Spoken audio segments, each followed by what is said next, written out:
Europe on $15 a day, Sabrina Friend.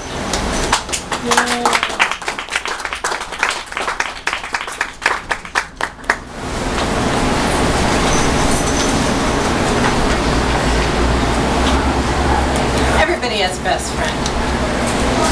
Each of you probably has someone that you can do almost anything with. I have several best friends. It's a category as opposed to an individual. My best friend Julie has been my best friend for 39 years. We are so close that when we were in college and living very far apart, we knew the color of each other's underwear. We are that close. She lives in Australia. She's a world traveler, but she wasn't always. In fact, we've traveled many times together, but our most memorable time was when we were 20 years old. We went to Europe. We didn't have much of an agenda. We had Eurail passes, not a heck of a lot of money. We didn't have debit cards. I don't think they existed. We didn't have credit cards. We just had American Express traveler's checks. So it was a limited amount of money. Well, our vacation began in Paris in July. It was absolutely beautiful. It was so hot, it was gorgeous, it was really lovely. We were to meet at the American Express office and then go find our hotel with our backpacks on our back, trudging around the streets of Paris looking like 20-year-old American girls trudging around the streets of Paris. Well, we get to our hotel and they tell us in their lovely French, "Oh, the room, it is not ready. It will be ready soon, just have a seat." But they say it in French and with a much better accent. So, we wait, and about half an hour later we ask, "When will our room be ready?" "Oh no, it's not ready yet. We just have to clean it up." This goes on for quite a while, and finally they say, "Oh, we don't have a room for you. But it's night now, and we've been waiting there, and there's no room." There is no room at the inn. But they say, "Oh, we have a solution for you. We will give you the room of the night manager." And so they give us the room of the night manager, and it is the room of the night manager. It's got his stuff in there, it's got his sheets in there, it's got his pillows in there, it's got his books in there. It doesn't have a window, and it has a door made of glass with a very sheer curtain on it. And we're 20-year-old young girls. We're not really comfortable like this. Well, we make the best of the situation. This is our first night after all of a 4-week trip, and we're very excited. And so we go to bed, and there's the manager grumbling on a very small cot right outside the door, which is open because it's very hot and it's summer in Paris. So we're there. We have a terrible night. There's a groove in the middle of the bed, and we're not used to sleeping with each other. I was 20. I was not yet a married woman and had not slept with many people in the same bed, as it was not Little House on the Prairie. And so we kept rolling into each other and then quickly moving apart. So the next morning, very irritated, we decide we need to go to a country where they speak more English. But we feel like we've been rooked. And so we see a book. It's Europe on $15 a day by Arthur Fromer with shopping tips from his lovely wife, Pope Arthur.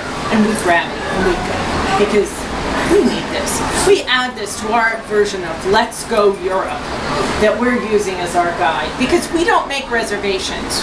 We have a Eurail pass, we have pay phones, we have couchettes on the train. And so we like to go to as few hotels as possible to save as much money because a couchette costs about $11 a night at that point, above the cost of your ticket, whereas a hotel room is probably $25 or more. And so we're going, instead of from this country to this country to this country, from this country to this country to this country, zigging and zagging, so that we can sleep the longest on the train. So we left Paris, we went to Amsterdam, we had a wonderful time. Julie is a little funny. We went to a fabulous place that had pot in its pastries. And Julie really has an eating problem. She likes her cake. And so we had space cake. And then, oh my God, she wanted another piece. Not because of the pot, but because of the cake. I'm like, no, we can't have more because it's too much. This comes into play later when we're in Austria and we go in Vienna from Konditorei to Konditorei to Konditorei, and everywhere we go she says mit Schlag. She wants every pastry to have whipped cream on it. It's crazy, I tell you, crazy. I'm not a fan of whipped cream to this day. Eventually we end up in Italy, where we have friends. Now, we studied French in school, and I've studied Italian in college, but our friend Leslie is there, and she's fluent in Italian, and so I don't bother to use any of the Italian. I've let my brain just fly by. But we decide we're getting on a train. We get on the train to go from Florence to Venice. We've been in Rome, we've been in Florence, it's fabulous. Now we're going to Venice. I wasn't feeling very well. Julie was having a wonderful time flirting with a Russian medical student because the train we were on after it went to Venice was going into Austria, then it was going over to Russia, and this guy was really charming, really adorable.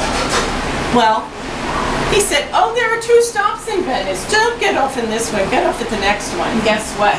There was 1 stop in Venice, and oh my God, where were we headed but back to Austria, back to the land of Schlag. I had to gather up my little brain and figure out how to say in Italian that we need to change trains and go back to Amsterdam.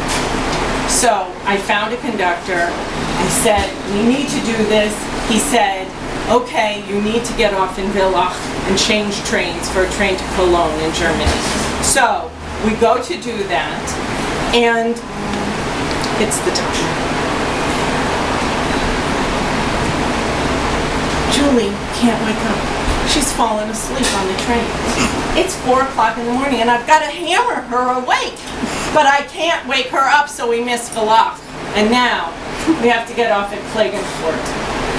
We get off at Klagenfurt, and there is a little deli, and we go in, and she looks and she says, I would like a piece of patisserie, mit Schlag. And that was part of our adventure. Thank you.